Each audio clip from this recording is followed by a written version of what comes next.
Hello, this is Aaron West. I am the author of the A24 New Wave.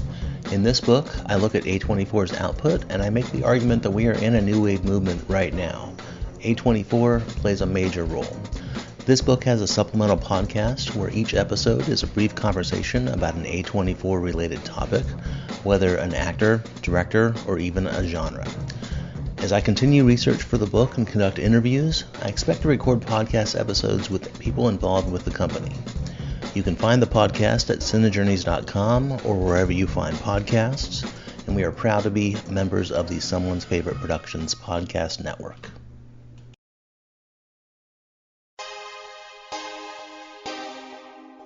The audio commentary. It's a dying art form, but here at One Track Mind, I, your wonky yet affable host Ryan Luis Rodriguez, analyze film through the prism of these embryonic forms of podcasting, one audio commentary at a time. Masterpieces, crapster pieces, live action, animation, cult classics, films literally no one has ever heard of. No track is too small and no track is too big. Join me and my guests from the entertainment world as we keep these features alive every other Tuesday. Hey, who else is going to discuss Bill and Ted's Bogus Journey one week and Citizen Kane the next?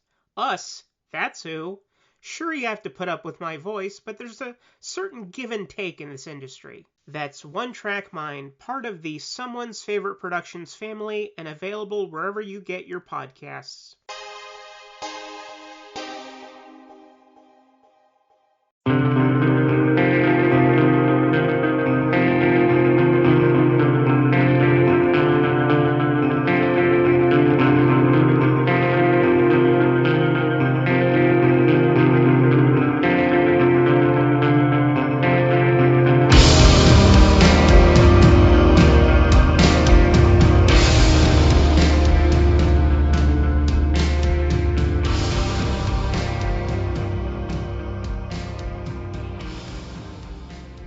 Hello everyone and welcome to the Kulturecast. I'm Chris Stachiw, and Eric, would you like a damn fine cup of coffee? Oh, yeah.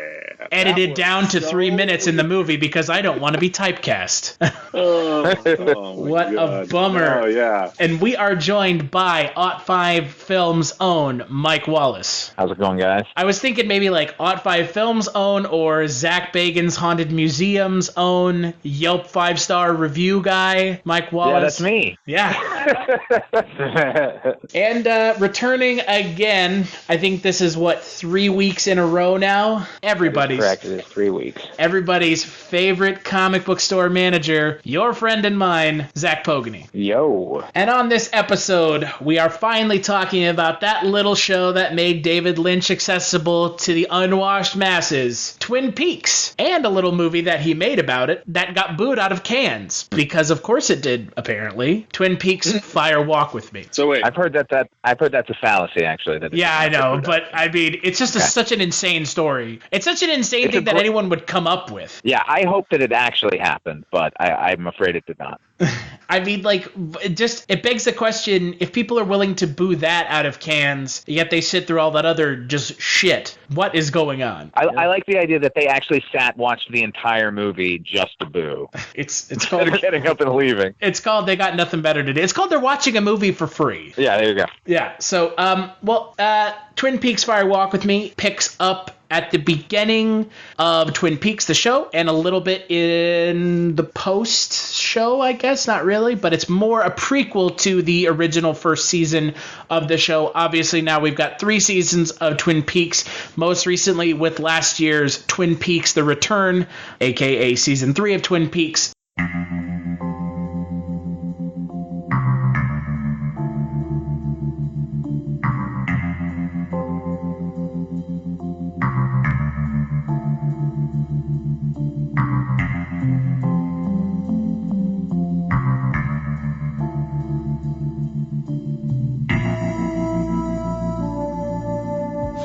Secret diary. That page is missing. There is no other person who could have known where it was. Did Bobby give you this? Or is there someone new? Your Laura disappeared. It's just me now. write it all down. Don't do that. She doesn't like that. How do you know what she likes?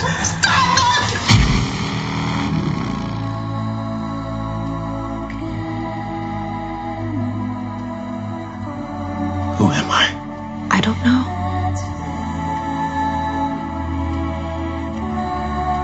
You look just like my Laura. It's yours!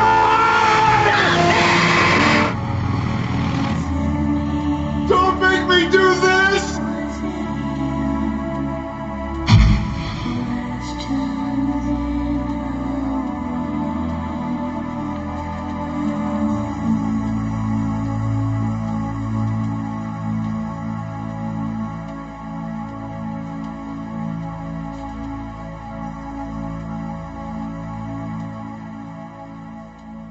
I'm going to let Zach lead off. Zach, you love Twin Peaks. We've talked about it now for 2 weeks. So I do. Here you go. Here's the floor. What do you think of Twin Peaks and Twin Peaks Fire Walk with Me? Whoa. Okay. Well, that's a tough question, but if I'm referencing the movie, I think the movie, what people need to realize about the movie is this is what David Lynch always wanted Twin Peaks to be.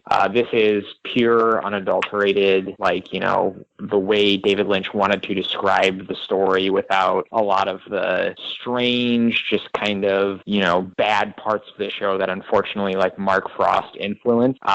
It's just David Lynch turned up to 100. I mean, I don't know a better way to describe Fire Walk with Me from some of the more, insane scenes at the Roadhouse.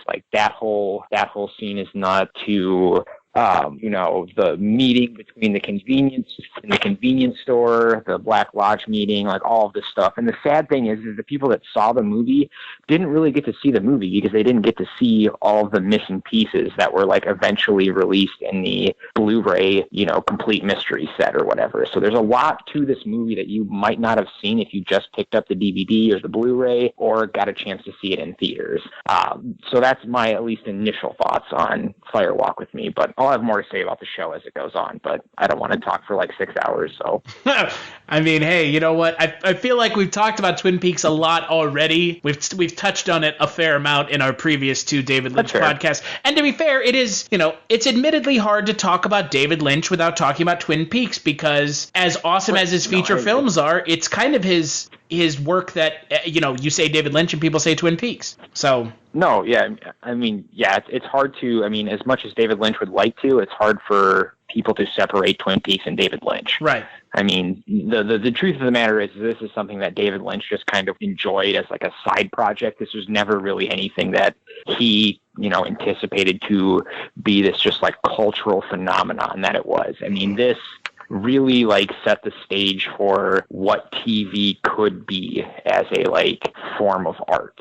There was no other TV show like that. I mean, up until Twin Peaks was around, the shows that we got were either shitty procedural cop dramas or bad sitcoms. So now, 1989, 1990, we have this just surrealistic, insane, murder mystery at its core, but it gets a lot more in depth than that. But I mean, I don't think people can deny the importance that it had for the medium of television, for sure. Whether you liked it or not, it definitely caused waves that changed TV forever. So, Mike, what did you think of Twin Peaks Fire Walk with Me, and what are kind of some of your initial thoughts on the show at large? I'm going to echo some of Zach's thoughts here because I really do feel like television exists sort of pre and post Twin Peaks. I do think there was good programming beforehand. It was a few and far between, but there was certainly nothing pointing to just how far you could push the medium before Twin Peaks came out. I was a senior in high school when Twin Peaks came on, so it was a revelation for me. I do think that first season is some of the best television ever made. And I happen to be a projectionist. Yeah, I happen to be a projectionist. So I showed the film Twin Peaks Fire Walk with Me during its initial run. I'm conflicted on the movie because on the one hand, like there's so much in it that I do like, but I do also feel like it suffers from something we've actually talked about before, Chris, which is the need for an audience to fill in the backstory when the backstory need not be touched upon, any sort of prequel. I sort of rankle at that, and knowing specifically what Laura Palmer was going through, like in the days leading up to it, like not the best way to go with a film about Twin Peaks. That's my initial thought. Although, but I do love. Sorry, I love the prologue in the film with Chester Desmond, Chris Isaac, and Kiefer Sutherland. That whole sequence, I think, is great. What about you, Eric? What are your thoughts on Fire Walk with Me and the show? Fire Walk with Me and the show. I like Twin Peaks a lot. Twin Peaks is really cool. I came to the Twin Peaks game pretty late, maybe only a couple of years ago. And the first time I watched it, I definitely did nothing else but watch Twin Peaks for several days until I was finished with it. So I definitely understand the craze and just sort of mania that it might have caused in the late 80s, early 90s, especially because there, even now, comparatively, there is nothing on TV that sort of scratches that same itch in quite that same way as Twin Peaks. And I would say that you can't even get away with making stuff like that now, but they just had season 3 on a couple of months ago, so yes, you can get away with making that stuff. Fire Walk with Me, I think, is an interesting sort of addendum to Twin Peaks. It sort of bookends it in this kind of interesting way. But yeah, I'm going to agree that it's a little unnecessary. It's I think. Hey, this is Jason Kleberg from the Force 5 podcast, a show that forces a guest to come up with a movie-themed top 5 list topic, and then we reveal our picks on air. Top 5 heist films, top 5 tearjerkers, top 5 movie dogs. Every show you'll be asking yourself, what would be on my list? Guests include directors, screenwriters, actors, podcasters, musicians, authors, and even a professional wrestler. Subscribe to the Force 5 podcast, and you won't just be a listener, you'll be a list nerd. The Force 5 podcast, available wherever you're listening now. Do you love movies? So do I. What's up, y'all? It's KB, and I love movies. Inviting you to listen to The Conversation, a film podcast where passion meets perspective and opinion. From the old school to the new, I invite a guest on to discuss the movies that thrill us, challenge us, break our hearts, or even blow our minds. There's always new episodes dropping wherever you get your podcasts. So join the conversation. We don't just watch movies, we love talking about them too. The Conversation with KB Loves Movies, a part of Someone's Favorite Productions podcast network.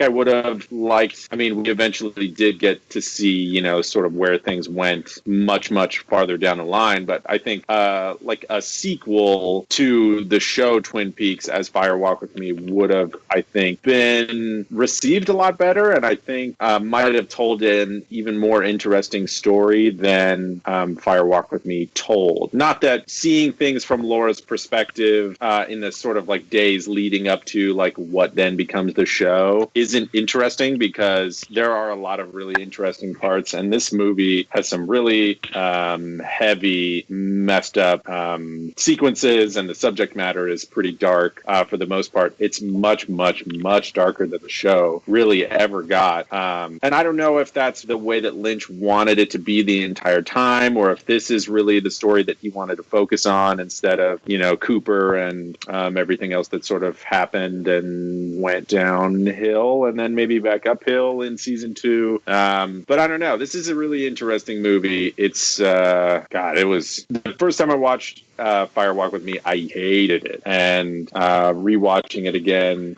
just a couple of days ago, I now understand better where it's coming from. And so I can sit through it and go okay, now I know, what all this means and how all of this sort of stitches together and everything. So I can appreciate it a lot more. But at the same time, I think we would have been better served with continuing the story where it left off instead of going backwards in time to find out about stuff that we already knew about, even though we're see instead of being told what happened.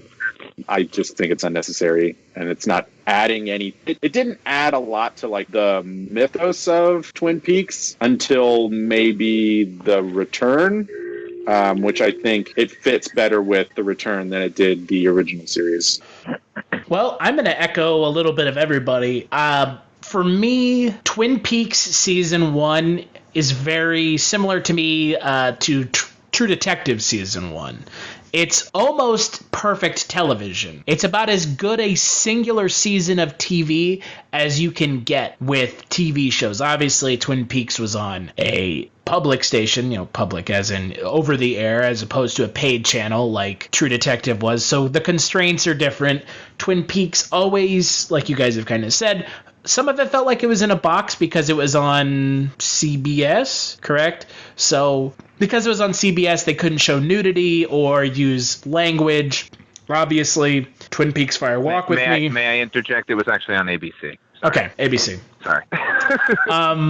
Regardless, right? It's on a letter TV channel. So because of that, you can't show nudity or curse or really. I mean, they've pushed the boundaries now, but in the 90s, they weren't really pushing the boundaries of what advertisers would stick around for on ABC, CBS, or Fox. So with that in mind, you look at Twin Peaks Fire Walk with Me, and it is tonally different from the show. However, it's very tonally in line with everything we've seen from David Lynch up until this point, when David Lynch is doing a feature film with no constraints on rating. I mean, if it's an R, it's an R, and he's going to tailor it to an R, and he doesn't even tailor movies to an R. He makes a movie that he wants to make, and the themes and stuff that he talks about in the film happens to be for a more mature audience. However, you look at a film like The Straight Story, which is a mature film, but it's rated G, so David Lynch can operate inside of any box he wants to. I completely understand why, this film was kind of taken into the woodshed when it first came out. It wasn't the success that the show was when it came out in theaters. At Cannes, there have been some less than positive things said by some big name directors, and we'll get to that here in a little bit. But the second season of Twin Peaks has a lot of ups and downs. A lot of the storylines kind of don't go nowhere, but they don't have the payoff or the punch that they did in the first season. Unlike Eric and Mike, though, I actually like that they really turn Laura Palmer into an oddly, very tragic character in a way that, we probably didn't need the prequel film and prequel story and the Teresa Banks story, because that's ultimately this movie is a third of it is about the Teresa Banks story that you hear peppered in through season 1 and 2 of Twin Peaks that ties directly into the main storyline with Laura Palmer's death. But ultimately, this film is about humanizing a character who you only see through pictures and, I guess, flashbacks from characters and characters reminiscing about that character's life. And so for me, it works, but I completely understand not being a fan of it because it feels slightly unnecessary, because ultimately a prequel movie kind of on its face, when you explain it, is just inherently unnecessary. And plus there's not enough Dale Cooper because Kyle MacLachlan didn't want to get typecast as an FBI agent. I get it. Chris Isaacs is okay, but he's no Dale Cooper. Let's just be perfectly honest. Right. Oh, no question about that. Having said that, I do like Chris Isaacs' performance in the movie. I like his sort of weirdly laconic version of what an FBI agent, as opposed to Cooper's straight up and down energetically weird character. I thought it was a nice counterpoint. Oh, no, I agree. I mean, Chris Isaac was great, and that was, if I'm going to fast forward a little bit to The Return, that was one of my only big kind of gripes, is that we never got some sort of resolution as to what happened to Chet Desmond, and it sucked, but I mean, I understand it was probably hard to fit that in. But going back to this whole sort of idea of, this movie being a prequel, being unnecessary, I think is a very accurate description of the film, because I think after, like, obviously seeing things like The Return and, like, knowing how David Lynch felt about Twin Peaks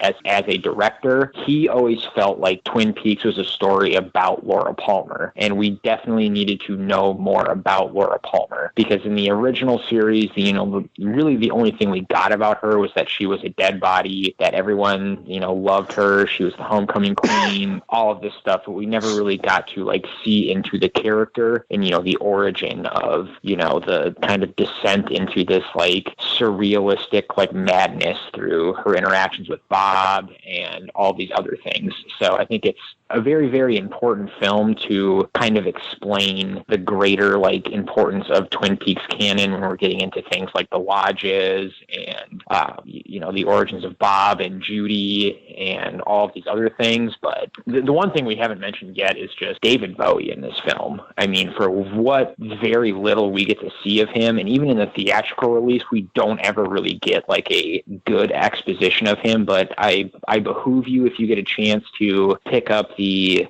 Complete Mystery, which is the Blu-ray box set of the first 2 seasons plus Fire Walk With Me, which includes all of the deleted scenes for the movie, which total up to about an extra hour to an hour and a half of, like, footage from the movie that got cut. There's a really, really, really good scene of David Bowie's character, Philip Jeffries, who is very, very, very, very important to the overall story of the film and, the story of the entire series at large that we get to see. And David Bowie was just so good in this movie, too, for what little we got to see of him. Well, and there's actually a fan edit of the film that puts the missing pieces and the film, as it were, the original release of the film, into one concise package, which obviously, if that's the way that it was meant to be viewed in David Lynch's mind, then obviously that's the way you should want to watch it, is with all of the pieces missing. I mean, I understand, this movie's 2 hours and 14 minutes long. You pile another hour and a half on top of that, you're knocking on 4 hours. That's a hard sell. No, that's a hard sell. Obviously, I agree. No, yeah, I agree. But I mean, for someone like me, there were so many parts of that film that got cut that just needed to be, like, in there, like the meeting. Jeffrey's references. I've been to one of their meetings. It was above a convenience store. Like, we get to see that meeting, but we don't get to see that in the film. Like, with the man from another place, the arm talking to Bob, like, that is a very, very, very important scene, and probably one of my favorites of the entire series. Like, that whole discussion that they have. I mean, this movie, as a movie, it's an okay movie, but when you consider it in the context of the world that is Twin Peaks, it is a very, very, very, very, very good movie. It's like a very short way to describe how I feel about it. Well, and here's the thing, and I'm kind of curious, Mike and Eric's thoughts. That was weird. It just dropped. Weird. I'm still here. Did your call just drop? Sorry. No. Did your call? I must have lost you. My bad. I'm sorry. No, you're fine. You mentioned that as a movie, it's just an okay movie, but as part of the greater scope of the show, it's better. I'm curious, Mike, Eric, if we had never gotten a season 3 of the show, which obviously, I mean, 2001, David Lynch says we're never revisiting Twin Peaks. Do you think that the way kind of we approach Twin Peaks Fire Walk With Me, do you think it would have been, how do you think it would have been? Hello, my name is Kevin Tudor, and I'm one of the 3 hosts of Almost Major, a film podcast dissecting many major indie studios and the films they release. Every week, myself, Charlie Nash, and Bryden Doyle discuss overlooked, forgotten, or bona fide classic indie films via studio-specific miniseries. We've previously covered numerous films from Artisan Entertainment, Lionsgate Films, and New Line Cinema. Titles including The Blair Witch Project, American Psycho, Dogville, But I'm a Cheerleader, Saw, Requiem for a Dream, and Ringmaster, the Jerry Springer film. Anyways, we have a fun time every week, and we hope you will join us. Subscribe to Almost Major wherever you get your podcasts. Now proudly a part of the Someone's Favorite Productions podcast network. If you're looking for more horror outside of the mainstream, look no further than Unsung Horrors, a podcast about underseen horror movies. I'm Lance. And I'm Erica. Every other week, we'll cover a horror movie with fewer than 1,000 views on Letterboxd.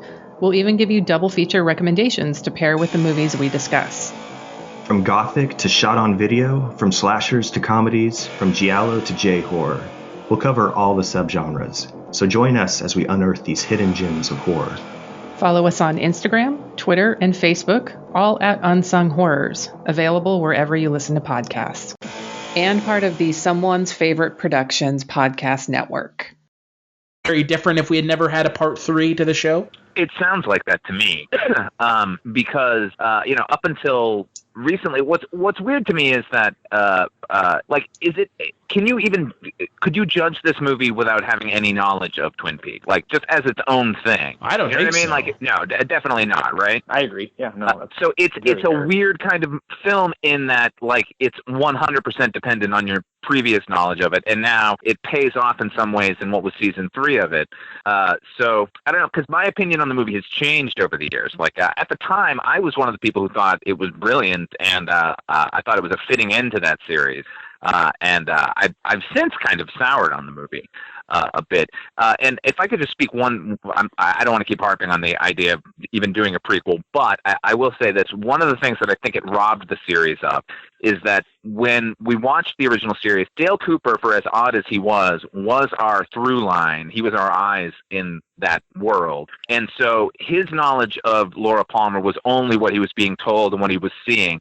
And I kind of liked that. And then when we had this movie, and clearly Kyle MacLachlan wasn't coming back for it, but it sort of took us out of that and threw us into the town. And I liked seeing it through his eyes, so it was a bit jarring to get out of that. I'm kind of all over the place here, guys, but I just wanted to say that. No, I mean that's what Twin Peaks does to you. I mean it does take you all over the place in directions that you never thought you were going to go, in places you never thought you would be, and having these sorts of connections to these characters that I've never ever felt before. I mean Twin Peaks to me was just such a wonderfully magical journey of experiencing things that I have never experienced before in my life, and I am so thankful for it that I, was years and years late to the party, because the show came out before I was even born. And I obviously got to experience it through, the wonder that is streaming services and things like that. But I mean, to this day, I saw the show 22 years after it initially aired for the first 2 seasons, and wow, it's had such an effect on me that I'm so grateful. I think that speaks to the power of the show. I mean, it's still viable. 2 decades later, nearly 3. It still holds up. I mean, I don't know how many times I've watched season 1 or season 2 or the original series in its entirety. Probably complete watch throughs 8 or 9 times, and it still does the same thing to me every time it does since the first time I watched it. And there'll be something to be said for the first time that I got to hear the lines of when Pete Martell calls the sheriff station. He says, "There's a body wrapped in plastic."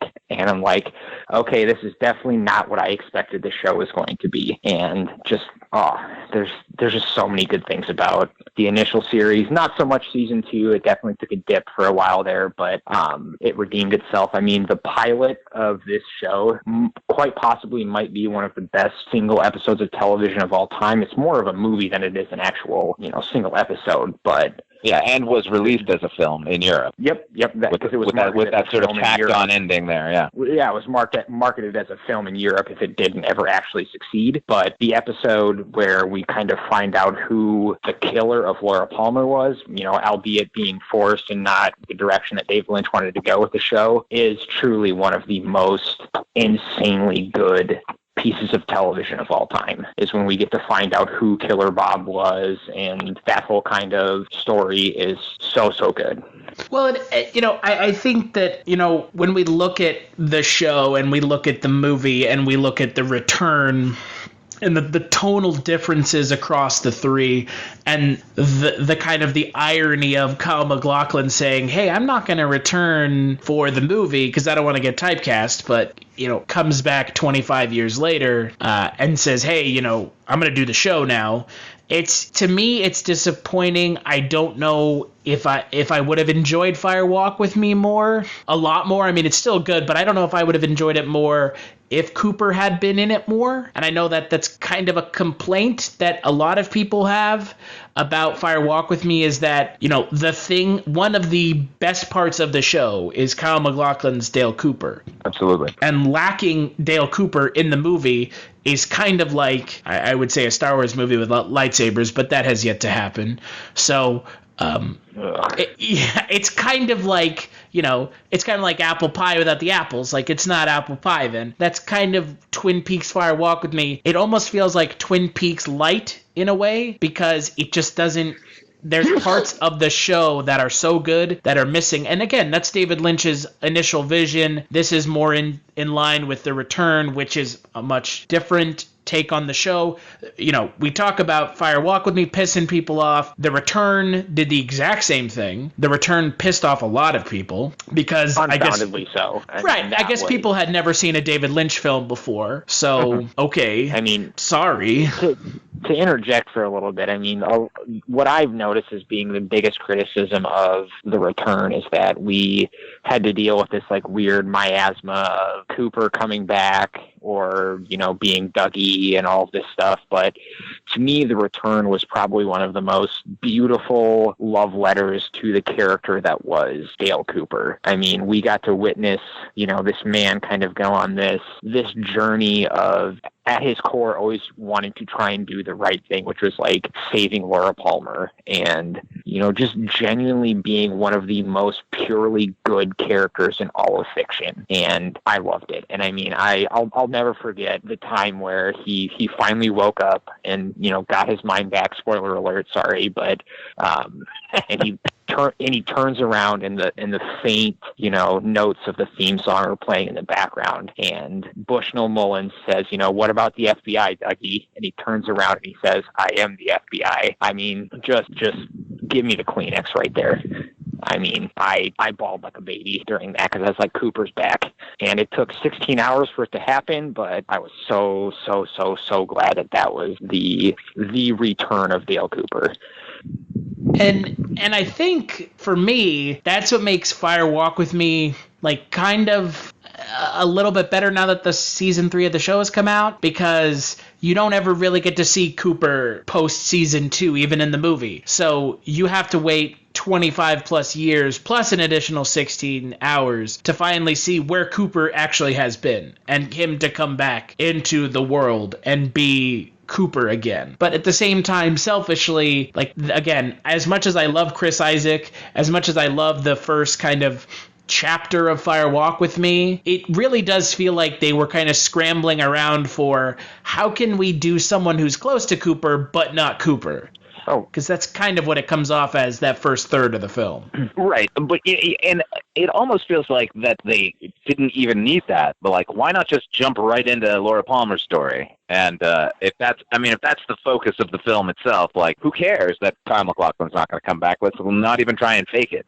Right. And the Teresa Banks story, yes, it allows for some interesting flashbacks for the Leland Palmer character. You get to kind of see how he was involved with her disappearance. But like Zach said, and again, something that bothered me with The Return, the Desmond character never comes back. No. It's never addressed. And I know how Zach feels about a possible season 4, if no David Lynch, just Mark Frost.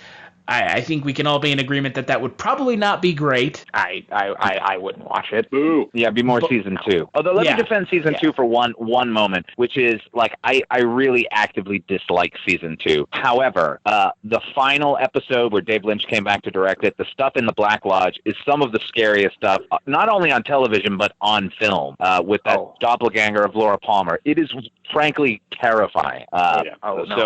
I agree 100%. I mean, when we got to see, you know, our hero kind of in the show reduced to him, the thing that stuck with me the most about it, and the most horrifying aspect of it, was when he smashes his head against the mirror and he just says, how's Annie? And I'm like, oh God. Or, you know, the backwards laughing with him and Bob kind of, you know, doing, it's just so chilling. And it's just like, that's that's where our hero is at right now, and it seems like he's never coming back. Well, and with the return and the way the return addressed the return of Dale Cooper and his character and the doppelganger and Dougie, while people again were dissatisfied with the way the return wrapped up, which again, and Zach, you and I have had this conversation before, and I'm gonna kind of like Twin Peaks was kind of like early 90s trolling, right?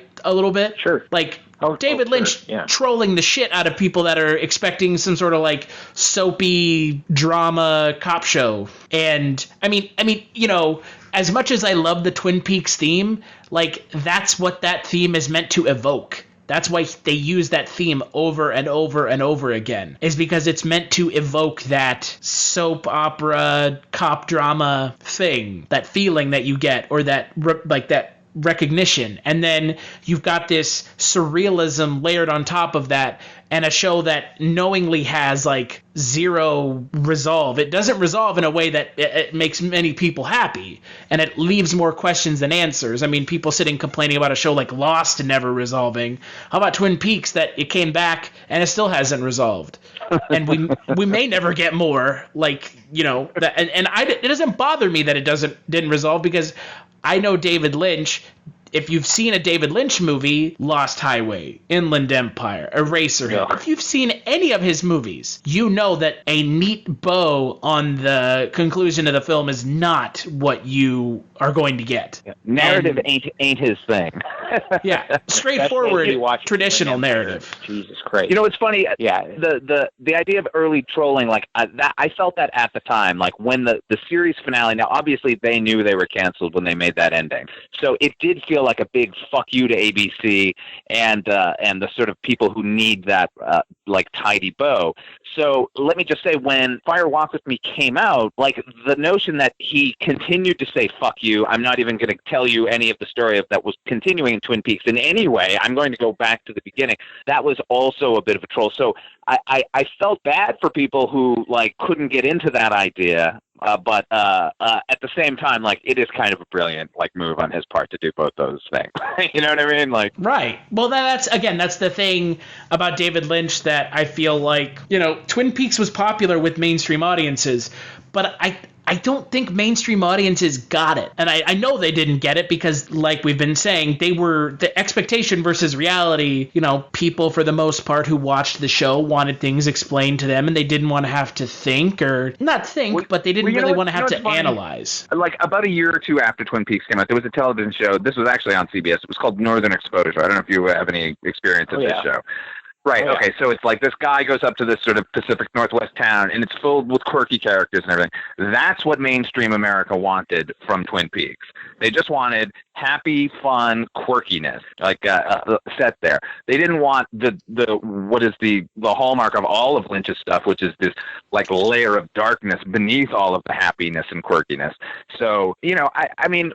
I'm assuming, like, it was a phenomenon at the time, the show. I mean, you couldn't get away from it, which was great. But at the same time, like what you're saying, is I don't think anyone was really getting what Lynch was going for at all. Right. They latched onto those quirky things and were like, this is fun and kind of frolicsome.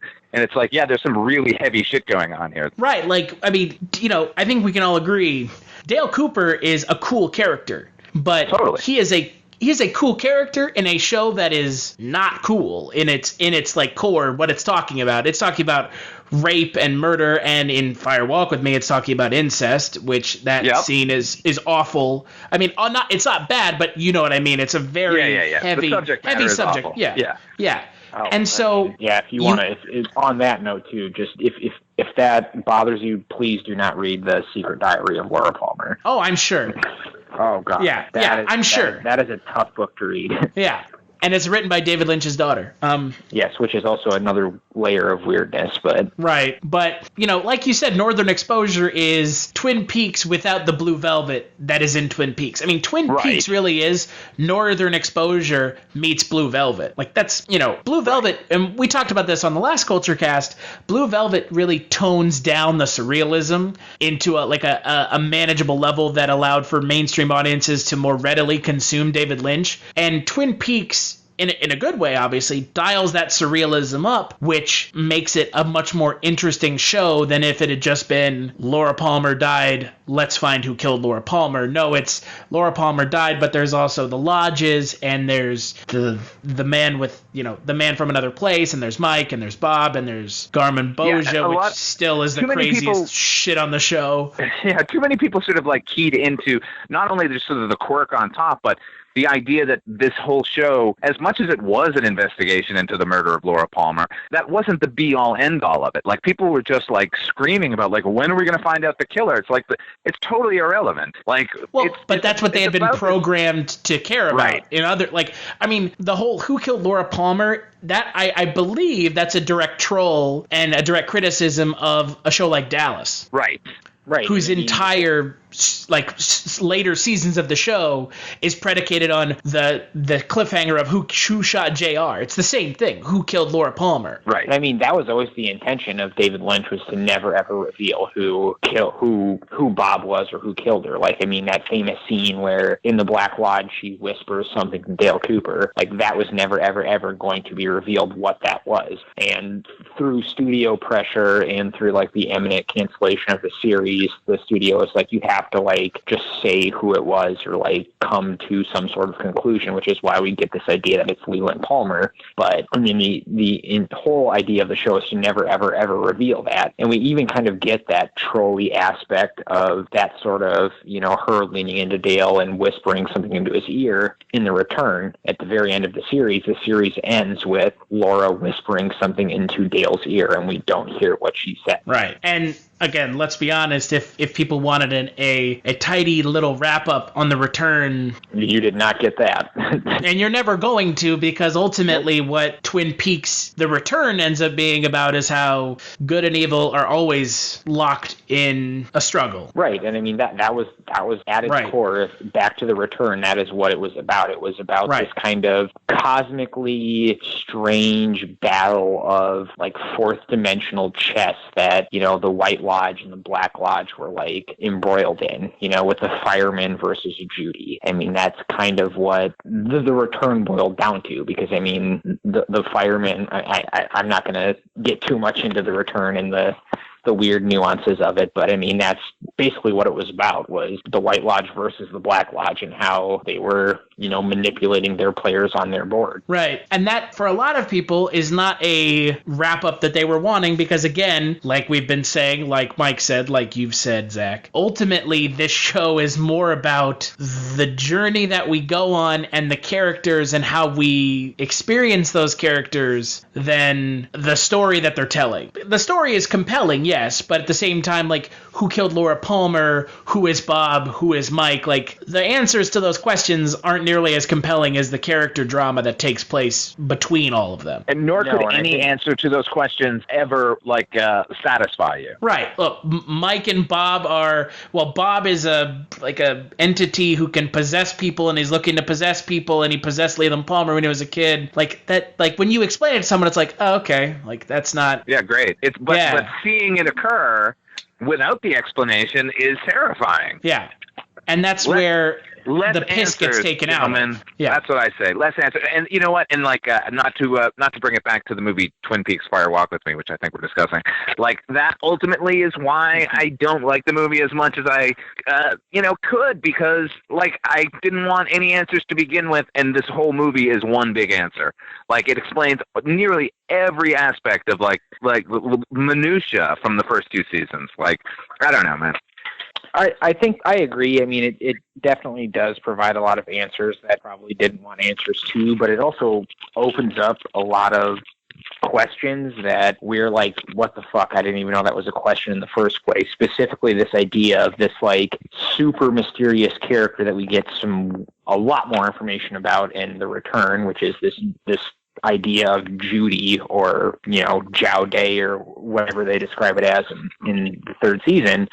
But I mean, it does answer a lot of questions, but it also answers those questions in very frustrating and confusing ways. I mean, that would be the way to describe it. It provides you with the answers, but it doesn't give you the means to figure out how those answers fit into the greater context of the question that was the series at large, which is like, I think the most like great thing about the series as a whole is that, you know, whatever your interpretation of what it is probably a correct interpretation. I agree with that. If you just want to view the film and the series or whatever as this like it's like, I'm not the type of person, I'm a huge Twin Peaks fan, but I'm not the type of person that's going to like belittle your interpretation of what it is. Like, I mean, if you just felt like it was this nice, quaint, kind of quirky murder mystery, that's fine, because that's very, very, very much what it is.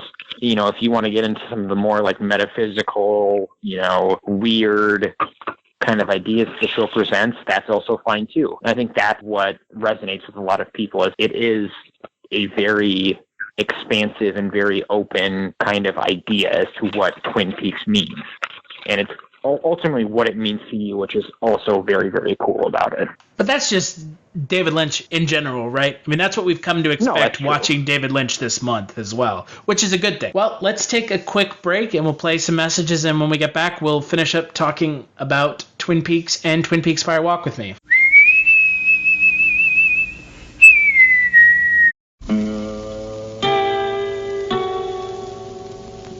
Hello, filthy movie lovers. My name is Gentry Austin. And I'm Casey Scott. And we're the hosts of the Sin Syndicate, film podcast for something weirdos, anti-criterion bros, and Joseph Sarno aficionados. Join us semi-weekly as we peer into the adults-only theaters and sticky-floored cinemas of the golden age of sexploitation, when the morals were loose, the laws were murky, and the intercourse was all simulated. Find us now on the Someone's Favorite Productions podcast network.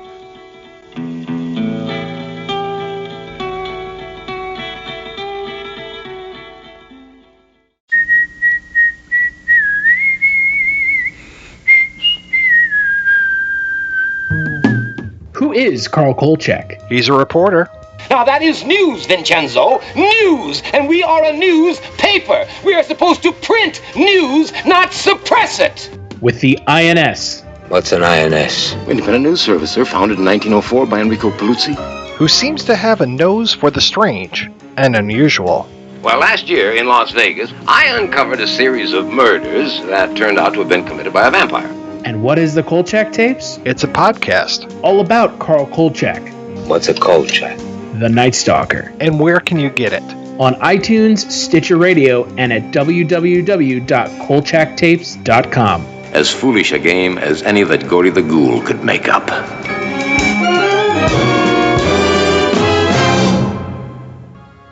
Movies have become a portal to a vast and growing pop culture universe, but you don't need to go over the rainbow to get your pop culture fix. Just head to Rainbow Comics, Cards, and Collectibles. They are your one-stop shop for comics, toys, posters, games, and more. Not a pop culture nerd? No problem. They have something for everyone, including a wide array of sports cards, collectible card games, even memorabilia. Stop by one of their 2 locations today. The flagship location at 3310 South Minnesota Avenue, Sioux Falls, South Dakota, or their newest location at 1501 Pine Lake Road, Suite 17, Lincoln, Nebraska. Most importantly, don't forget to add them on Facebook for pop culture news, weekly live videos, and special events. Here's what some people are saying about the Projection Booth podcast. Week after week, I'm mesmerized by the focus given great films and questionable films alike. But every episode is a learning and entertaining experience. This is hands down the best movie podcast.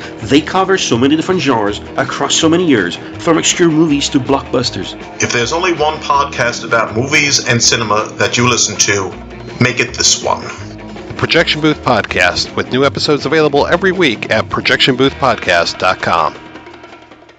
All right, we are back, and we are talking about Northwest Passage, Fire Walk with Me. Northwest Passage. That's what the show was originally called. A little close to Northern Exposure, but hey, you know what? They're probably glad they didn't go with that title.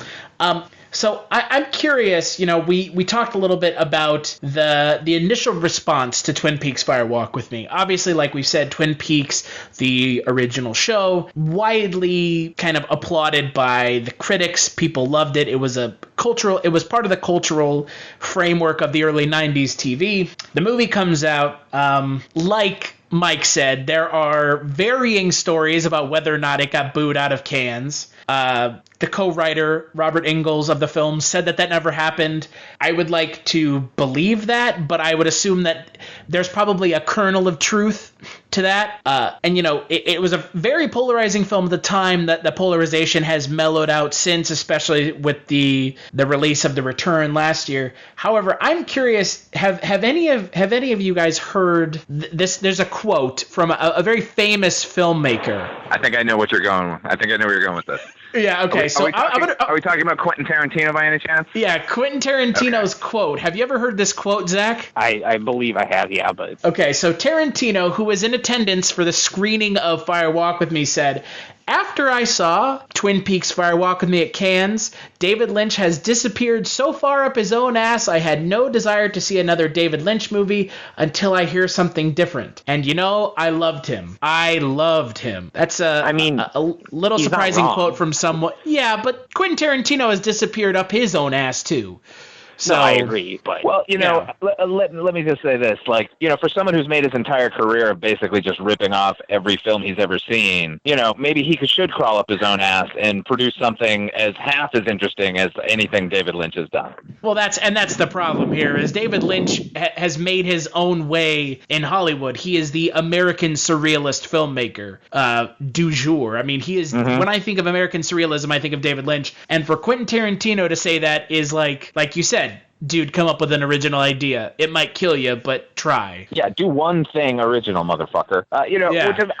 Look, I like Quentin Tarantino. I enjoy his movies, no question about it. But for him to sort of point a finger at a true American artist and say, that's not good enough or, he's gone too far is fucking absurd. Oh, right. I agree, but again, 100%. This is 92 Tarantino. He has yet to make, I don't know, everything else. Everything.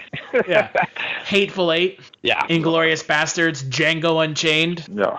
Yeah, he didn't crawl up his own ass with fucking Hateful Eight, right? Right. A 3-hour movie that takes place in one location. Okay. And in a cabin, and he shot it in 70 millimeter. What are you doing, man? Indulgent is not the word I would use. Well, that's the word I would use, Tarantino.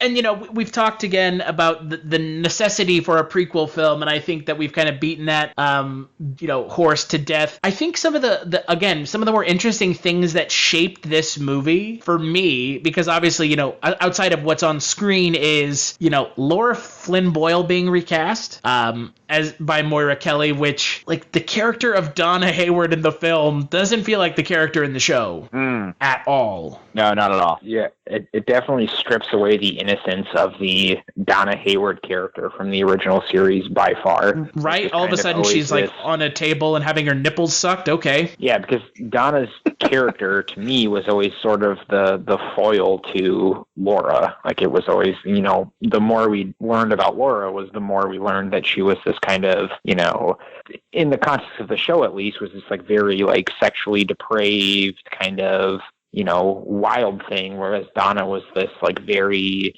ne'er-do-well kind of straight-laced person, but that film very much so subverts that idea of the character from the TV show, which probably was very jarring to a lot of people that might have enjoyed that character in the TV show. Right. Can I say this though? I think Moira Kelly probably should have been Donna from the beginning. I agree.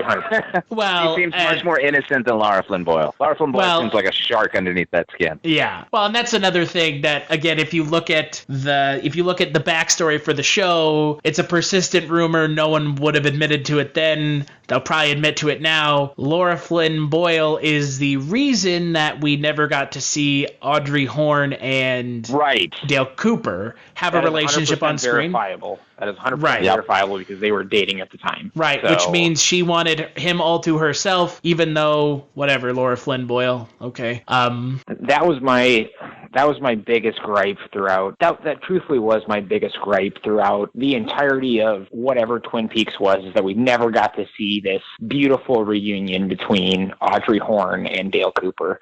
Now, I understand how that might be problematic because obviously Audrey was a 18-year-old high school senior at the time, and I understand that's weird, but, when you frame it in the context of the television show, it's a lot more nuanced than that. And I mean, knowing what we know about the kind of strange, relationship that Audrey eventually had after Dale went into the Black Lodge and the doppelganger fathered her child and all of this stuff, I just really, really, really felt that, like, Dale at least owed her some sort of, like, explanation, or we needed to see some sort of meeting between those two characters, and we never got to see that, and that I was so bummed out about that. Right. No, I completely agree. Again, it's another thing that, for all the things the Return got right, it did get some stuff wrong, unfortunately. Speaking of Audrey Horne, wasn't Mulholland Drive initially supposed to be the story of Audrey, like, leaving Twin Peaks and going to LA? Yeah. Yep, that was that, because Mulholland Drive was originally pitched as a pilot, as a Twin Peaks spinoff, where Audrey moved to Hollywood or whatever to start a film career, but it never took off. So. And speaking of Audrey Horne, where is she in the movie? Because Sheryl Lynn Fenn is not in the film either. Right.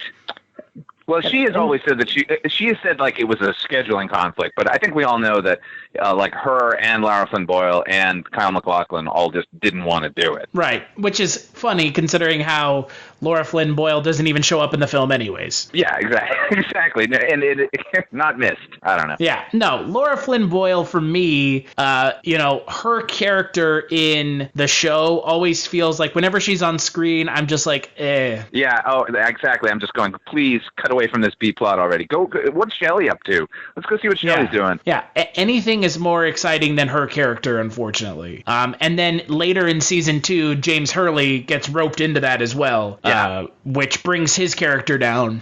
They fix a lot of that in season 3, but season 2 of the show really suffers from Lara Flynn Boyle's character kind of not doing a whole lot of anything. Yeah. Just kind of weeping quietly. Yeah, and then having, season 2 with Lara Flynn Boyle dealing with the Harold Smith character and that kind of weird confluence of figuring out all the things in the secret diary was just like, this is lame. Also that, like, just shitty subplot that was the James Hurley, living with that older woman, fixing her car. Yeah. It's just like,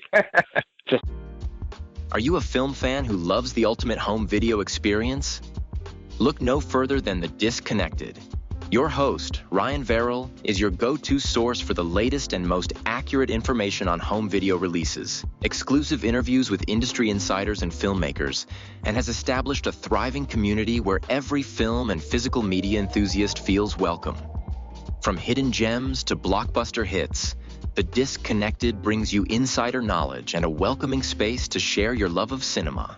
Watch every Thursday night at 9:30 Eastern, 6:30 Pacific for the live announcements show, and follow The Disconnected on social media to stay updated. Subscribe to The Disconnected on YouTube or on the podcast provider of your choice and dive into a world where every movie night is an adventure. Super out of place, but I'm glad that James kind of got a little bit of a character renaissance in The Return, where probably one of my 5 favorite scenes of The Return, if I'm going to The Return, which I'll always do because I love The Return, but it's episode 2 of The Return where they're at the Roadhouse and it's the ending of the episode and it's the performance and they're talking about James, and Shelley says something like, "Oh, James has been cool. He's always been cool." And I was like, That's good. Yeah. Give James a little credit. I mean, he suffered from, some unfortunate decisions in direction and writing. That's not his fault. He's always been cool. Well, and again, that I think without The Return, there's a lot of stuff that Fire Walk With Me doesn't address because obviously it's a prequel, and then season 2 really kind of drug down that The Return does a really good job of fixing. And that's one of the things that I like the most about The Return is that it fixes some of the problems that Twin Peaks season 2 and whoever wrote some of those character B plots kind of did to those characters Mark that were Frost. really Hey, there were other people that wrote the show, don't forget. I know. Yeah. But I get you. I completely understand well, especially when you look at the books that he's written. Oh, yeah. Jesus, don't get me started on those books. But, and you can't sort of blame individual writers of episodes either when you have somebody sort of hand at the wheel, you know? Like, ultimately, right. it has to go through him. Right, yeah. And when we look at The Return, we see that David Lynch is much more in control and much more unfettered in The Return because it's on Showtime. I think that allows for Lynch to kind of pull the show back to the direction he wanted, and more like Fire Walk with Me. So where would you guys rank this film in the Lynch kind of canon of films? And I've been asking this question every Kulturecast because I think it's an important question considering how few films David Lynch has made. It's true. I mean, if I'll start, I mean, I think it's very much a David Lynch film. That's undeniable. Obviously, he did it, but I think it's something that you have to divorce from the kind of Lynchian canon. Like, you can't separate Fire Walk with Me, like evaluate it objectively as a David Lynch film without ever understanding or knowing anything about Twin Peaks, which is like the most kind of important aspect of the film. Like, if you are a David Lynch fan and you're one of the weirdos who has like never seen Twin Peaks, it's hard to like watch all of like the David Lynch films and then just watch Fire Walk with Me without having seen Twin Peaks to really kind of get the importance and the meaning of the film. So to me, I kind of place it on its own sort of kind of out there weird pedestal that I don't necessarily talk about in terms of like David Lynch movies, if that makes sense. That's how I've always kind of evaluated the film, but I think it's its own kind of entity unto itself in context of Twin Peaks. Chris, let me ask you, like, where does Wild at Heart rank in your mind? So good. In the David Lynch canon? In the David Lynch canon, yeah. I'm trying to gauge the barometer of where I'm going to stick this movie. I'll tell you where you can stick it. No, I mean, for me, my favorite David Lynch film now, after having seen it 3 times in 2 days, is Lost Highway. There's something just so, I don't know. I watched it. I don't know why I watched it 3 times in 2 days, but I did. Because it's a great movie. Right, yeah. I mean, you don't have to feel guilty about that. No, I don't feel guilty, but I felt like I was, becoming someone else, psychogenic fugue state. For me, I mean, it goes Lost Highway, then Blue Velvet, and then probably Mulholland Drive, then Wild at Heart. And because like Inland Empire has slowly moved down for me. Yeah. Because I like it, but I'm coming to the realization that over conversations Zach and I have had that it is a hard movie, and it's a movie that I probably will never watch again. Mm-hmm. So it's like moved down significantly since the last couple times. Like, in your estimation, then Eraserhead is below Wild at Heart? I would say that, yeah. I don't know. I kind of like Eraserhead a lot. Mm-hmm. I love Wild at Heart so much. I think it's such a good movie. Yeah, for me personally, that's my favorite David Lynch film, Wild at Heart. That's awesome. I think right below that, I would probably throw in Eraserhead, then Lost Highway, then Blue Velvet, and then Twin Peaks Fire Walk with Me. It's like it's better than, in my mind, better than Inland Empire, maybe on par with Dune. Yeah, because it's kind of that like this is not really its own thing. Yeah, like it is, but it isn't type thing. Like if you've read that book Dune and you watch the movie, you're like, what's wrong with that? It's fucking good. But if you had no idea and you just sat down and watched it, you'd be like, what is happening here? What about you, Eric? Since you've been kind of quiet like this whole time. Man, I'm just I'm letting everybody do all of the talking for me. My opinions on Twin Peaks are not nearly as strong as everybody else's, so I'm just kind of sitting back and absorbing everything. I'm actually learning more about Lynch and Twin Peaks from listening to everybody talk about it than I have ever from watching David Lynch movies. My favorite Lynch movie is Mulholland Drive. That movie absolutely blew my mind the first time I watched it. I watched it twice in a row. I still don't fully understand what the fuck is happening in that movie, and I don't want to ever fully understand it. But of all the Lynch movies that I have seen, that movie had the most immediate and profound effect on me. for some insane reason. I don't know why. I don't know. It just hit me in the right spot and just fucking freaked me out. So, I don't know. I'm gonna put Fire Walk With Me towards the lower end of the spectrum of Lynch movies. It definitely feels like a Lynch movie, but it feels like the most, or one of the more incomplete or neutered. I don't really know how to describe it, but it definitely feels less than. It feels. I mean, you can't watch this movie without seeing the show. Right. You realistically can't, because if you watch this movie without watching the show, you will have no fucking clue what's going on. Like, go watch another TV show movie that is a feature-length film released in theaters that is based off of and sandwiched between seasons of the show. Go watch the X-Files movie. You can actually watch that movie and somewhat understand it. Yeah, it's fine. Yeah. Right, and then you come and watch this, and it's like you have to know at least like some of what's going on, because otherwise, there's things happening in this movie that you're just like, what? Yeah.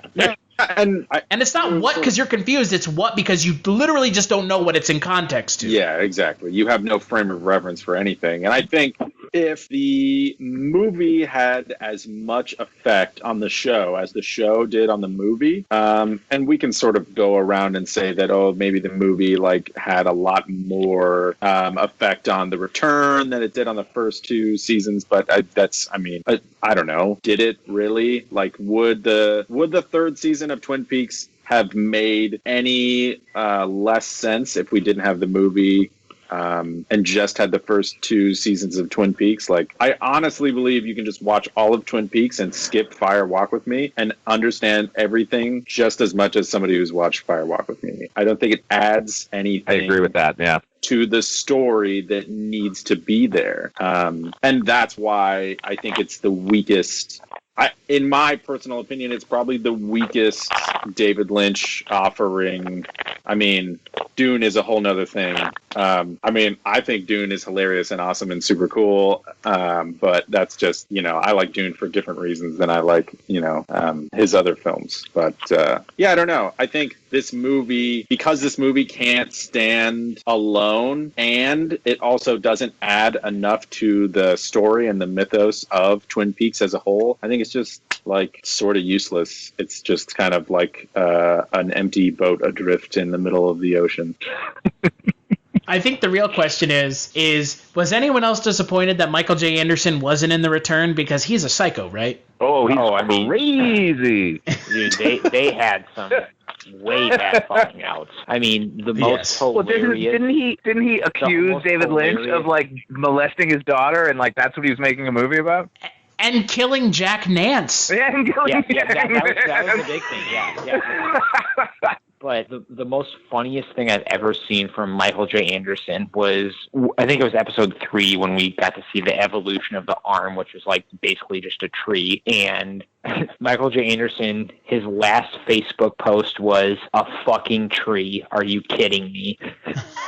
In response to what David Lynch did to his character. But I did think that tree was much more expressive than Michael J. Anderson. No, I agree. But I mean, I'll never forget the first time when we get to see Dale having that dream, and he's doing the weird backwards dance, and then he says, "Let's rock." It's they clearly had some shit going on that, we're definitely not privy to the whole magnitude of it. But yeah, Michael J. Anderson is a fucking odd Todd, to say the least.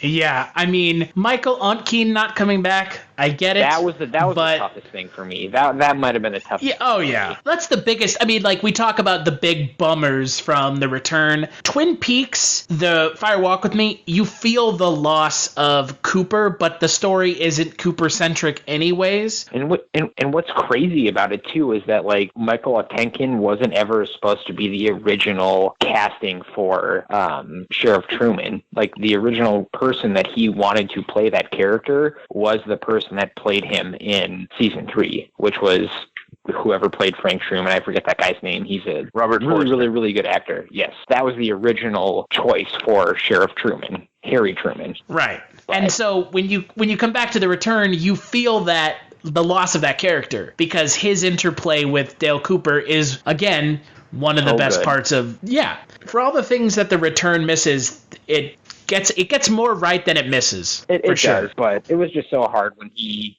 finally got his mind back, and he's driving back to Twin Peaks with the Mitchum brothers, and he calls the sheriff's station. He's like, Harry, and he's like, no, this is his brother Frank, and just that sense of just like being bummed out. I was just like, man. I mean, The Return just was such a good love letter to all the other really, really, really cool characters in the show. Like, every character had really, really, really great beats and really, really, really, really, really great scenes. And I mean, honestly, probably my favorite scene of the Return was the kind of marriage proposal reunion between Big Ed and Norma. Like, that was so good with the Otis Redding in the background, the I've Been Loving You, and how that whole scene played out. I mean, that was just so good. But every character in The Return got a fair shake. Obviously it's debatable whether Audrey Horne did, but it's so good. I can't say enough good things about Twin Peaks, obviously, but... Well, it's not a bad thing to be passionate about something. I mean, I wish that the show that's my favorite show of all time, when it came back, wasn't a steaming turd, but hey... That's what happens when Chris Carter is in charge of the X-Files. So, let's burn this mythology down to the ground. I'm just glad that my favorite show's never coming back. Well, dinosaurs could come back. The Golden Girls? Dinosaurs? I like dinosaurs. Oh, Dinosaurs is great. That's what I'm telling you. One of the same? It's my favorite show. I don't want it to come back ever. What is your favorite show? Dinosaurs. No, what's actually your favorite show? If it's actually dinosaurs, okay, like, I'm a pretty good guesser, but man, that's not true. I mean, God, does watching Super Mario Brothers on repeat count as a television show? Jesus. No. Are you going to answer what your favorite show is? I think we're all now very curious. Yeah, dude. Metalocalypse is the best television program ever devised by humans. Yeah, and that's never coming back, so I'm sad and also glad about it. I was fortunate enough to see Deathlock in Vermillion, South Dakota in 2006. They came to the University of South Dakota and did a show. And it was just Brendan Small, basically really drunk, asking people in this small town in South Dakota where he could find cocaine. Whoa. So that was fun. Hey, that's a show. It is my favorite TV show. Deathlock was great. Such a good band, too. A cartoon band that's better than most real bands. So. Well, and yeah, there is something to be said for a show staying dead, because, I was one of those people that wanted the X-Files to come back. Season 10 reared its ugly head, and, well, I wish it had stayed dead. But, people were clamoring, for Twin Peaks Season 3. It came back, and outside of it not satiating people's want for a tidy wrap-up, which, again, that we're going to get that anyways, I think it delivered. I mean, episode 8 of Twin Peaks The Return is maybe the best. Yes. That could be my favorite David Lynch film. It's just that episode. As the kids would say, literally a banger. Like, that is like what that was. That was nuts. Is that what the kids are saying? Yeah. They call him a banger, I guess is what the term is now, but... As the kids would say, yo, dog, that's mad trill. There we go. California, these things mean different things. Fucking nuts. Let me share a quick Twin Peaks story, because I go to the Pacific Northwest a lot. And the very first time I did, I made a beeline for Snoqualmie, where they basically filmed all the exteriors of the show. And so naturally, I went to Tweed's Cafe, which is the Double R Diner. And I sat down, had cherry pie, had a cup of coffee. My waitress came up, and she said, hi, what can I get you? I said, well, first of all, can I call you Shelly? And she went, guess so. She had no idea. This was a couple of years ago. Had no idea about the show Twin Peaks. And I was like, it's a joke. It's from the show Twin Peaks. She's like, is that? Yeah, I guess they filmed that here, didn't they? Like, yeah, I guess they did. Man, dude, I would have been so mad. I would have, my shitty nerd power level would have been over 9,000. And see, here's the thing. When I went to Snoqualmie last year in September, I didn't even go in there, because I was like, there's not even a point. There's no point. I know it from the show. Yeah. And I don't need to go in there, but the Snoqualmie Lodge or the Northern Lodge or whatever they call it in real life. Lodge. The Salish Lodge, right. You know what? Awesome view of the falls. But yeah, those cool falls little are town. magnificent. Yeah, it's a little disappointing that the sheriff's office is like a dirt bike place where you can like ride around on like dirt bikes and motor scooters. But and the Twin Peaks sign wasn't up when I went there. No, it wasn't for me. I mean, they had like painted on the side of Tweed's Cafe, like, you know, home of Twin Peaks or something like that. But, you know, just call it the Double like R Zach Diner. said. What are you doing? Yeah, like Zach said, they've been stealing that Welcome to Twin Peaks sign, which is, congratulations, ruining it for everyone. I mean, if I was there, I would steal it 100%. Yeah, we all would.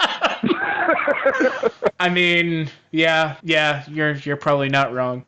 So, starting with you, Mike, what would you give the film out of 5? 2.3. You know what? No, I'll go 2.5 because, unlike you guys, I think that Chris Isaak is the best part of that movie. He is the best part of that movie. I mean, he is. I don't think. I mean, his like Agent Cooper light is great. Yeah. And the deleted scene of him fighting the sheriff of the the station is hilarious. Cable Ben Steele. Yeah. What about you, Zach? I'm going to give it 3.5 awkward Kiefer Sutherlands out of 5. Boy, Kiefer Sutherland, he just doesn't work in the Twin Peaks universe. Or excuse me, 3.5 big bosses out of 5. Oh, there you go. What about you, Eric? Oh, I'm going to give it I don't know. I'm going to give it a 2. It gets 2. It just gets 2. It gets 2 of whatever. How Lynch of you? Something clevers. Yeah, it's 2 whatevers. Yeah, I'm not going to explain to you what it is, but it's really cool. 2 Garmin Bozia cans out of 5. It's not important what it is. It's just important that there's 2 of them. In Lynchian fashion. Yeah, right. And for myself, I'm going to give it 2 as well. I think it, again, the problem for me is that outside of, like, it works in the Twin Peaks narrative, but as a movie that can stand on its own 2 legs, it really can't. And that for me is why I would give it 2 handfuls of Garmin Bozia. So not cans, but handfuls, because that's the true way to enjoy Garmin Bozia is on a Formica table. Actually, 2 Jürgen Prochnows wailing his hands back and forth out of 5. Let's be honest, that's the best part of that movie. Jürgen Prochnow was there for a second. He's got like credit at the beginning of the movie for that one bit. It's great. Yeah, David Lynch for you. What do y'all think the film has on Rotten Tomatoes? Oh, I can't even hazard a guess. 30s? Somewhere in the 30s? I'm going to go, like, are we going audience score or are we going critic score? Or critic score. I'm going to go with I'll tell you that the audience score is higher, though. I'm going to go with a 62%. Oddly specific. Let's see if Eric. Let's see if Eric comes back. Eric, are you back? Eric has been like dropping this entire podcast. I'll take Eric's 35. It is at 62%. Wow. Again, oddly specific. Yeah. Totally not like I've been on the Rotten Tomatoes page for anything Twin Peaks related ever in my life. So. Right. For better or worse, Twin Peaks Fire Walk With Me is every bit as strange and twisted as you'd expect from David Lynch. Well, they're not wrong. Audience score is a 78%. Wow. Yeah. So using the Star Wars Last Jedi differential meter, this movie still has a better score than Star Wars The Last Jedi. Good. It's a better movie. That's a fucking hot take. Oh, man. I don't know. I'm not waiting until the Last Jedi battle here. Sizzling on the plate.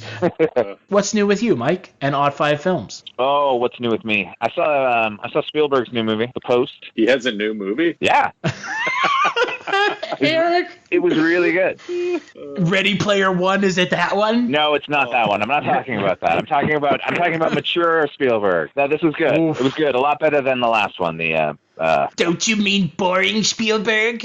Yeah, no, yeah, this one is a bit boring, but it's good. I enjoyed it. Anyway, liked that movie. Also, I love Star Trek Discovery. Have you guys been watching this? Am I the only one? You're not the only one. I'm not a nerd, You're not the only so no. Got him.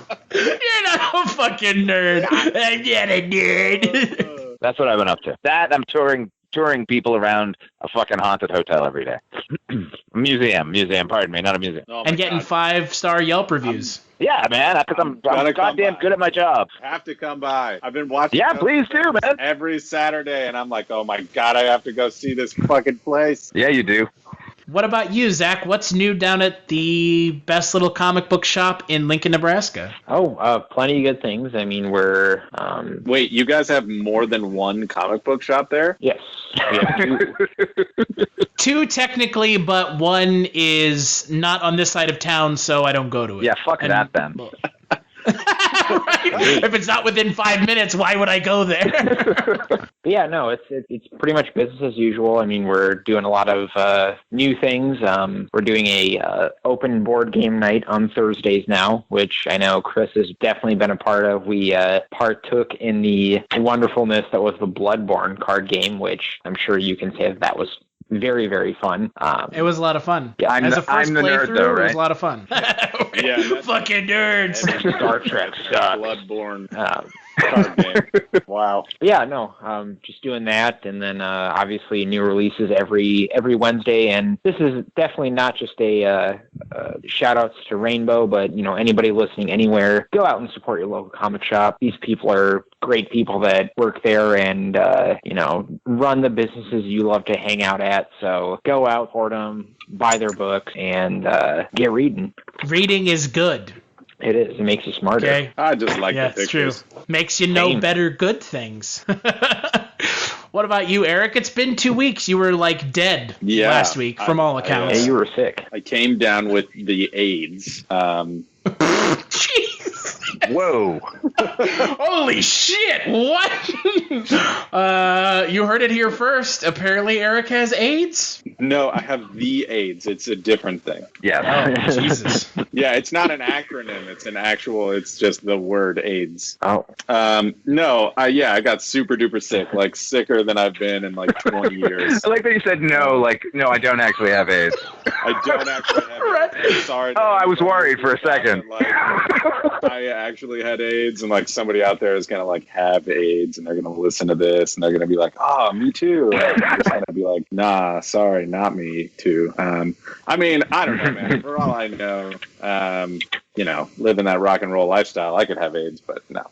I'm pretty sure that I am not Dallas Buyersing my way out of the universe quite yet. So, no, I just got super sick, and I was just hovering over the toilet for a few days. So now I'm better, and I only hover over the toilet when I want to now, because I am in control of my own bowels. I was about to say, can you teach me how to hover over the toilet as opposed to sit on it? Oh, dude, I have this Sherpa who's great. I'll send you his email. Those are just some fucking calf. That's some calf strength right there, dude. Just hovering over the toilet. No, it's full levitation, dude. My feet do not touch the ground, and I just poop from the air. That's Christ. The best way to poop. Air pooping. Yeah. Jesus Christ. Yeah. Well, and as for me, not a whole lot. Just living life. I watch I don't know. I watched Paddington. Does that count? Oh, how was that? Oh, I finally got all 821 moons in Super Mario Odyssey recently. If that matters. Fucking nerd. Oh, wow. I hate to steal something from the last podcast on the left, but can we have a nerd alert? Nerd alert. Yeah, it's a nerd. Totally. Add that siren nerd. Nerd alert. Oh, God. I finally beat Mario Odyssey. Does that count? No. And you know what? Peach is an independent woman. She don't need no man. That's true. That's how the game ends. Yikes. That's how the game ends, folks. And as always, please head on over to cultureshock.com where you can find out more about today's episode. You'll also find links over to iTunes where you can rate and review the show, and to Patreon where you can kick a couple dollars our way. You can follow me on Twitter at CultureStash. You can follow Eric on Twitter at Tychomagnetics. You can follow Mike on Twitter at OughtFive. I changed it, actually. It's Father Malone. Oh, Jesus. I did. I would tell you my alter ego. It's Father Malone. That's true. I would tell you how to follow Zach on Twitter, but he probably doesn't want to be followed by the likes of you normies. He's like, it's my name, at Zach Pogany, and my bio is very, very accurate as to who I am as a person. It says 90% Twin Peaks, 10% shit posting, so that's what true. you're gonna get. God, by that having met and mine would just say 90% butthole pics, 10% butthole wipes. Yeah. Mine would just be 100% asshole. Or it's more accurate that it's like 90% me tweeting at Kyle MacLachlan, "Do you love me?" and not getting. Oh no!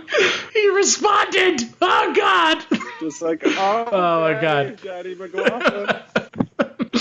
And if you support us on Patreon, you get access to unreleased episodes, DVDs, and a chance to guest co-host a Kulturecast. Big thanks, as always, to Eric and Wavoka and my good buddy Justin Scott, a.k.a. The Decipher, for the awesome intro and outro music. And as always, big thanks to Zach and Mike for sitting down and journeying through the maze of TV and movies that is Twin Peaks. My pleasure. I just want to say some last kind of parting words about Twin Peaks. I know it's gonna be sad. Here we go, folks. Hey, hold on. I think preemptive nerd alert. No, go for it, Zach. But no, I mean, this show has just meant like so much to me in terms of kind of figuring out who I was as a person, because it really kind of made me, in a very strange way, kind of examine how I feel about a lot of just different things in life. And, you know, when The Return came out, it was like in a very kind of interesting spot to where I was like at in my life. And it was just like always just very nice to be able to finally experience like good television in a kind of weekly episodic format. And I'll always thank Twin Peaks for, in a strange way, just being very formative to me in my late 20s, almost early 30s. So shout outs to David Lynch and shout outs to Kyle MacLachlan. I love you. And I think all of us have a show like that. Yes. Yeah. For sure. Mine is Dinosaurs. Yeah, we all do. Totally. Son of a bitch. I'm the baby. Gotta love me. That is not your favorite show. Okay, so as we close out this Kulturecast, this long Kulturecast, do any of you know how Dinosaurs ends? Immediate? No. Okay. Just John Goodman This is died? real. Okay, well, it's not Roseanne. John Goodman's alive, according to the Entertainment Weekly. How does Roseanne work? I'm sorry, but how does Roseanne work? Like the reboot work? Like it's Dan called is dead. retconning because the fans are angry. Is that out yet? It's like the return. Whatever. Okay, never mind. Roseanne, the return. That would perfect. FBI Okay, so Dan. Dan Goodman, dude.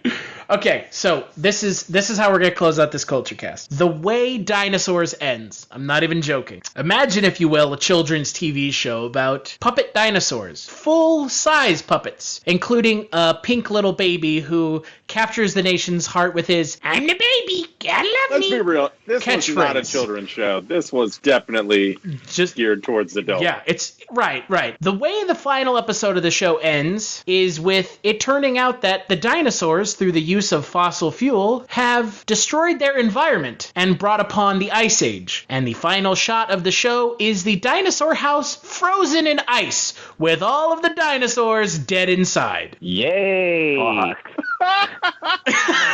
And remember, folks, this was a Disney children's show. Yeah, that's very Lynchian. That is.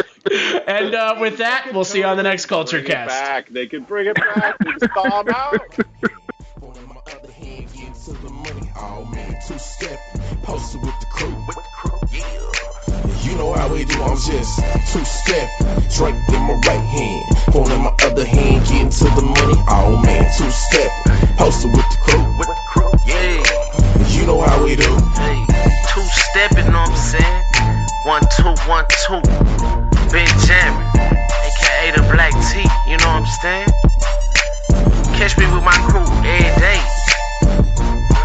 Two-step. Oh, my phone in my other hand, like, hello? Oh, get into the money, man. Yeah.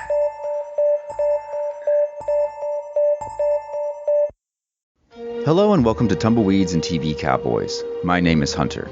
In this podcast, I'll be joined by a different guest each week to discuss a classic Western movie or TV show.